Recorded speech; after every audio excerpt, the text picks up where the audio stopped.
So guys, mapapansin nyo, ito kadalasan ng mga bote na ubos ko ay bukod sa Cell Essentials, Prop Labanol C100, favorite ko talaga to. Napakaganda nito sa cardiovascular at higit sa lahat. Napakaganda nito sa balat. Yan, nakita nyo? Napansin nyo?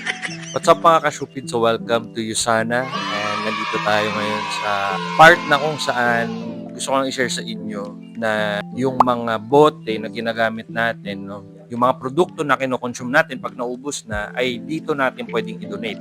So, ito yung tinatawag nila na Usana Sustainability na kung saan, by donating your empty Usana bottles, you have the power to turn your simple waste into a beacon of hope for children.